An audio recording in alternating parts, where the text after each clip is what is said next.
Perfect.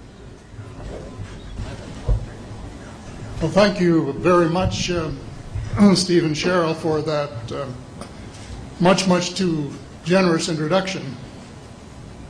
If my late mother were here, being my mother, she would believe every word of it. If my late father were here, being a realist, he would probably wonder who you were talking about. But introductions of that sort remind me of the small boy who fell headfirst into a barrel of molasses. And when they pulled him out, he licked some of the molasses from his face and said, "Lord, make my tongue adequate to this occasion." Well, actually, this is not my night for humor, and I'm not a match for either Stephen or George. So I'm not even going to try to be funny. Except my first line, and that's after this wonderful banquet, I think that I have exceeded the feed limit. Bad humor, you better believe it. I wish that I were in a mood for good humor, but I'm not. We are hell-bent in the direction of destroying our planet, and frankly, we appear to be doing very little about it. Decades ago, visitors from other planets warned us about where we were headed and offered to help. But instead, we, or at least some of us, interpreted their visits as a threat and decided to shoot first and ask questions after. The inevitable result was that some of our planes were lost, but how many were due to retaliation and how many were as a result of our own stupidity is a moot point. Wilbert Smith, one of the first Canadians to take an active interest in the subject of UFOs, asked the visitors about the accidental destruction of our aircraft by flying into the vicinity of a flying saucer. The response, and this is Wilbur's words, "We were informed that although a few of our aircraft had come to an unfortunate end by what they considered the colossal stupidity of our pilots, they were now taking corrective measures to avoid our aircraft." I asked them, and this is still Smith, I asked them what happened, and they said, "Well, the fields around the saucers in order to hold them up, in order to produce the gravity differential, the time field differentials which were necessary to operate the ship. These sometimes produced field combinations which reduced the strength of materials to the point where they were no longer strong enough to carry the loads that the materials were expected to carry." Now, as we know, aircraft, particularly the military type, are built with a rather small factor of safety.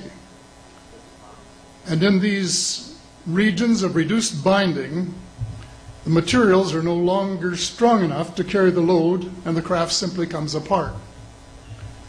When I read that, I was reminded of the late, great soprano Lily Pons, who used to smash crystal goblets with her high C. She would direct the sound at them, and something in the sound waves would change the structure of the glass, and it would fly apart. Well, this didn't satisfy our military chiefs, who must have thought that it was more important to secure American nuclear superiority, even though using it would result in the annihilation of us all, than to take the hint and start moving the planet back from the brink of global disaster. They, the military, must have been and still are so paranoid that they feel it necessary to use the visitors' technology to fight them off, rather than welcome them as partners in development, though they may have seconded a few renegades to assist them in what can best be viewed as diabolical developments. Stephen has said that talking about UFOs is passé, and that we should be talking or limiting our talk to exopolitics. Well, Stephen, I agree with you in theory, but in reality we have a problem when official U.S. policy insists that UFOs don't exist. The veil of secrecy must be lifted, and it has to be lifted now, before it is too late. It is ironic that the U.S. would begin a devastating war, allegedly in search of weapons of mass destruction, when the most worrisome developments in this field are occurring in your own backyard. It is ironic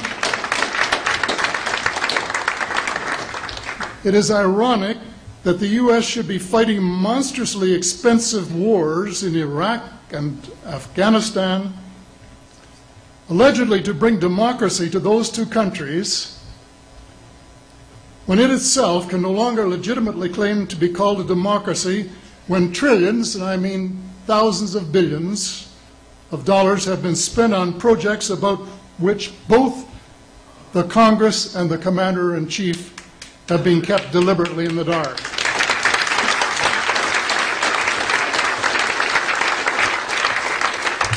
How much has been accomplished in 60 years of feverish activity by some of the most educated minds in the United States? Has America developed flying saucers that are visually indistinguishable from the visitors, as alleged? And if so, what do they propose to do with them? Even more critical, what progress has been made in the development of clean energy sources that could conceivably replace fossil fuels and save the planet from becoming a veritable wasteland? Well, who has the answers? Someone does, but apparently they aren't telling either secretaries of defense or presidents because they don't have, quote, a need to know.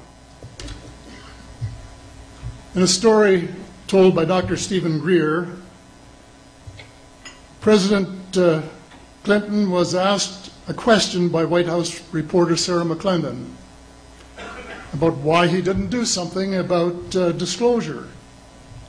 And Clinton replied, "Sarah, there's a government inside the government, and I don't control it." Excuse me, doesn't the Commander-in-Chief and the person who allegedly has their finger on the nuclear trigger have a right to know what his subordinates are doing?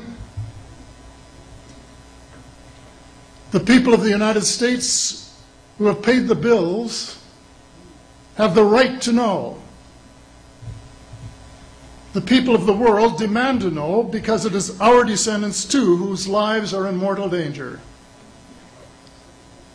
It is time for the people of the United States to launch a new war against the evil of lies, deceit, and darkness, and go all out to win the victory of truth and transparency and light. Thank you.